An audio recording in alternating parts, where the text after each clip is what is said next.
So what we have seen in the last two trading session was indeed a very good price up move across indices, but the question is whether this will sustain or not. And because we are here for a very important decision which will convene today, and that's why it is safe not to take additional risk, at least for today's trading session. Let the event pass by, let us see how market is going to react, then we will decide the moves accordingly. So with this, let us see what has happened in the last two trading session and what one can expect as far as the price move on Dow Jones, Nasdaq and S&P 500, or you can say overall Wall Street is concerned. So this is the price chart which we can see as far as Dow Jones is concerned. Now here we are. If you are looking at the price action, Dow Jones, though there are some space to get covered, but it is still very near to the resistance zone, and that's why it is important to discuss about this trend, because if I may draw a line like this, it is indicating that we have very little to move on the upside, and if the uptrend or if the rally fails, we are here for a big downswing.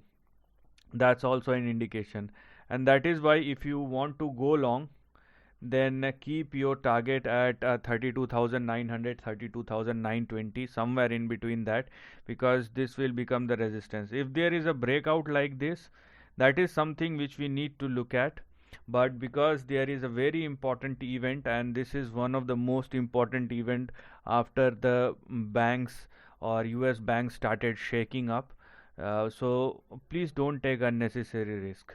And although 32,900, 920 will become your next target, but it also become your big resistance as well, so do take a note of it. So we have 300 points or 350 points to go on the upside still, but it will be a big move, because today will be a event day and the volatility can happen on both sides, so that's the risk. Now talking about Nasdaq is actually closed in a very good manner, because even though Dow Jones outperformed Nasdaq in the last two trading sessions, but slowly and steadily you can see a breakout, and this breakout has actually happened above 11,826. So if Nasdaq continues to sustain above 11,826, we will move towards 12,000, 12,154 and 12,263.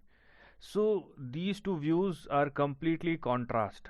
I mean, you can see an upside for Dow Jones as well as for Nasdaq, but Dow Jones will hit its resistance, and in case of Nasdaq, it has actually made a range breakout. So that's the basic difference we have in when you are comparing Dow Jones and Nasdaq. And let's talk about S&P 500. So this is what S&P 500 is telling you. It is very near to its resistance zone. Okay, so I was looking at this chart yesterday. I mean, as far as yesterday's US market trading session is concerned, and because it is very near to a resistance, it is important to understand it, because S&P is much more balanced compared to Dow Jones and Nasdaq. Nasdaq is highly volatile, where Dow Jones generally does not move beyond a range. Okay, so volatility factor is less. But if you are looking at S&P 500 and if it is trading at the resistance zone, so it's very important to understand the particular point, because if there is a breakout, then fine. If there is a breakout above 4013, 4015, 4020, and if S&P started sustaining above that, that's fine, it will be considered as a breakout. But if it does not, and if S&P started falling, then it will be a problem. So if you are connecting all these three, and if you are considering S&P 500 as a center point, then the view will completely change. but because all these three indices are individual in nature, so we will watch it based on the individuality of all the indices.